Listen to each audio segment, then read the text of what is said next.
दोस्तों, आज के इस वीडियो में मैं आपके लिए एसबीआई की एक ऐसी शानदार स्कीम लेकर आया हूं जो खास तौर पर आपके बच्चों के सपनों को हकीकत में बदलने के लिए बनाई गई है। अगर कोई व्यक्ति 50,000 रुपये इस प्लान में लमसम निवेश करता है और अगर लंबे समय तक इसे इन्वेस्टेड रखा जाए तो यह पैसा कई गुना बढ़ सकता है। हाइपोथेटिकली ये 30 से 35 लाख रुपए तक भी पहुंच सकता है। लेकिन इसके पीछे एक स्ट्रेटजी है। तो उस स्ट्रेटजी को समझने के लिए आपको यह वीडियो पूरा देखना होगा, जिसमें हम आपको बताएंगे कि स्ट्रेटजी क्या है, कितने वर्षों तक पैसा जमा रखना है, कितने परसेंट के साथ आपका पैसा ग्रो हो सकता है और कितना रिस्क है। तो चलिए वीडियो शुरू करते हैं। दोस्तों, जिंदगी में हर इंसान के कंधों पर कुछ ना कुछ बड़ी जिम्मेदारियां तो होती ही हैं और इनमें सबसे जरूरी जिम्मेदारी होती है अपने बच्चों का भविष्य संवारना। चाहे वह उनकी पढ़ाई हो, उनकी शादी हो या फिर उनकी हायर एजुकेशन। यह वह सपने हैं जो हर माता पिता अपने बच्चों के लिए देखते हैं। लेकिन इन सपनों को पूरा करने के लिए चाहिए होता है एक बड़ा अमाउंट। और अगर हम इनके लिए लोन लेने की सोचें तो वह बोझ हमारे दिल और जेब दोनों पर भारी पड़ सकता है। इसीलिए अपने बच्चों के सुनहरे भविष्य के लिए सही वक्त पर सही योजना में पैसा लगाना न सिर्फ जरूरी है, बल्कि यह एक माता पिता का अपने बच्चों के प्रति प्यार भरा जरूरी कदम है। दोस्तों, मैं बात कर रहा हूं एसबीआई के मैगम चिल्ड्रंस बेनिफिट फंड की, जो सितंबर 2020 में शुरू हुआ था। इस फंड का एनआईबी अभी 50 रुपये 30 पैसे चल रहा है। एनआईबी किसी भी म्यूचुअल फंड के यूनिट प्राइस को कहते हैं। अभी इसका एयूएम यानी कि टोटल जमा पैसा जून 2026 तक 6,114 करोड़ रुपए तक पहुंच चुका है। मतलब निवेशकों ने इसमें खूब भरोसा दिखाया है। अगर इसके डायरेक्ट प्लान के एक्सपेंस रेशियो की बात करें तो वह है 0.87%। अब यह एक्सपेंस रेशियो क्या होता है? सिंपल है। यह वह फीस है जो फंड मैनेजर को हमारे पैसे संभालने के लिए दी जाती है।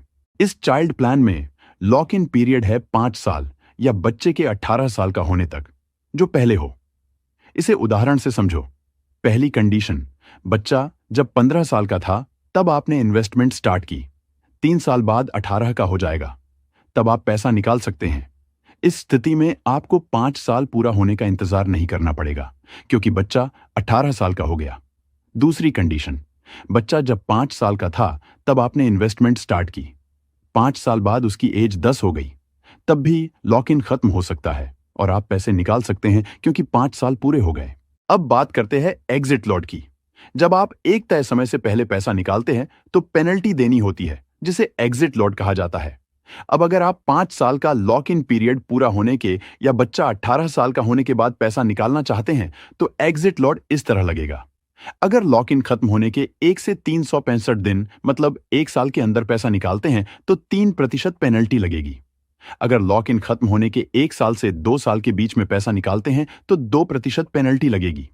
अगर लॉक इन खत्म होने के यानी 2 साल से 3 साल के बीच में पैसा निकालते हैं तो 1% पेनल्टी लगेगी। और अगर लॉक इन खत्म होने के यानी 3 साल के बाद पैसा निकालते हैं तो कोई पेनल्टी नहीं लगेगी। दोस्तों, इस फंड के 5 साल के लॉक इन को कमी मत समझो। यह तो इसकी खासियत है। यह लॉक इन निवेशक के पैसे को सेफ रखता है, ताकि बच्चों के बड़े सपनों जैसे टॉप यूनिवर्सिटी की पढ़ाई, धूमधाम वाली शादी के लिए अच्छा खासा फंड तैयार कर सको। 5 साल में शेयर मार्केट का उतार चढ़ाव थोड़ा बैलेंस हो जाता है और निवेशक के पैसे पर कंपाउंडिंग का जादू चलता है, जो रिटर्न्स को और बढ़ाता है। यह लॉक इन निवेशक को थोड़ा डिसिप्लिन में रखता है। और दूसरी बात, यह फंड एक एग्रेसिव हाइब्रिड फंड है। इसीलिए यह फंड वेरी हाई रिस्क की कैटेगरी में आता है और इसलिए 5 साल का लॉक इन इस फंड को एक बड़ा एडवांटेज देता है। इस स्कीम में एसआईपी शुरू करने के लिए मिनिमम निवेश 500 रुपए चाहिए और लमसम में मिनिमम 5,000 रुपए। इस स्कीम में मैक्सिमम इन्वेस्टमेंट की कोई सीमा नहीं है। दोस्तों, जब भी आप इस म्यूचुअल फंड में इन्वेस्ट करने जाएंगे तो आपको कुछ इस प्रकार का नीचे मैसेज दिखेगा। This fund currently accepts investments from individuals under the age of 17 और वन टाइम और एसआईपी का ऑप्शन हाइड देखेगा। मतलब आप इसमें इन्वेस्टमेंट नहीं कर सकते। वो इसलिए क्योंकि एसबीआई के मैगम चिल्ड्रंस बेनिफिट फंड में इन्वेस्टमेंट सिर्फ 17 साल से कम उम्र के बच्चे के नाम से ही होगी। मतलब उनके नाम से ही ग्रो, एंजेलबन जैसे प्लेटफॉर्म का अकाउंट ओपन करना होगा या एसबीआई बैंक में जाकर अकाउंट ओपन कराना होगा। मतलब माइनर चाइल्ड के नाम पर अकाउंट होना चाहिए, जिसे पेरेंट्स ऑपरेट करेंगे और जब बच्चा 18 साल का हो जाएगा तब वो खुद उसे ऑपरेट कर सकता है। अकाउंट कैसे ओपन करना है वो हम आपको बाद में बताएंगे। अगर हम इसके फंड मैनेजर्स की बात करें तो 2020 से मिस्टर रामाया श्रीनिवासन और 2023 से मिस्टर राजीव राधाकृष्णन इस फंड को संभाल रहे हैं। ये लोग ही डिसाइड करते हैं कि हमारा पैसा कहां लगाना है और रिटर्न्स की जिम्मेदारी भी इन्हीं की है। चलिए अब बात करते हैं इस फंड के रिटर्न की। इस फंड ने पिछले 6 महीने में 5% का CAGR रिटर्न दिया है और पिछले 1 साल में 17% CAGR रिटर्न दिया है। अगर हम इसके पिछले 3 साल के CAGR रिटर्न की बात करें तो इसने 23.83% का रिटर्न दिया है और वहीं ऑल टाइम रिटर्न इसने 32.99% का CAGR रिटर्न दिया है, जो काफी स्ट्रांग परफॉर्मेंस रहा है। इस म्यूचुअल फंड के पोर्टफोलियो में 35 स्टॉक्स हैं, जिनमें State Bank of India, Thangamayil Jewellery Limited, Hatsun Agro Product Limited, Adani Power Limited, Muthoot Finance Limited, Aether Industries Limited, Aequs Limited जैसी टॉप कंपनियां शामिल हैं।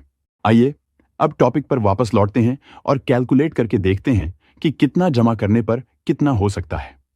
अगर इस स्कीम में 10 साल के लिए लमसम 50,000 रुपये इन्वेस्ट करते हैं, और जैसा कि हमने आपको पहले बताया कि इस फंड ने पिछले 3 साल में 23% का रिटर्न दिया है, लेकिन हम आने वाले सालों के लिए यहां पर एक्सपेक्टेड रिटर्न 15% ही मान के चलते हैं। तो यहां पर 10 साल के बाद जो रिटर्न मिलेगा वह होगा 1,52,278 रुपये का, और 50,000 रुपये जो इन्वेस्ट किए हैं उन्हें मिलाकर 10 साल के बाद जो पैसे मिलेंगे वह 2,02,278 रुपये हो जाते हैं। इसी तरह अगर हम 20 साल के लिए निवेश करते हैं तो 15% सालाना रिटर्न के आधार पर 7,68,327 रुपये का रिटर्न मिलेगा। इसमें इन्वेस्टमेंट जो कि 50,000 रुपये जोड़ने पर कुल राशि 8,18,327 रुपये हो जाएगी।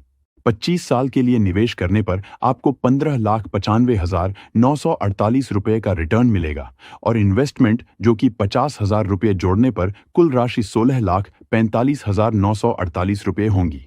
अगर 30 साल तक निवेश जारी रखते हैं तो रिटर्न 32,60,589 रुपये होगा और इन्वेस्टमेंट जो कि है 50,000 रुपये को जोड़ने पर कुल राशि 33,10,589 रुपये हो जाएंगी। और अगर 35 साल तक निवेश जारी रखते हैं तो 66,08,776 होगा और इन्वेस्टमेंट जो कि 50,000 रुपये जोड़ने पर कुल राशि 66,58,776 रुपये हो जाएगी।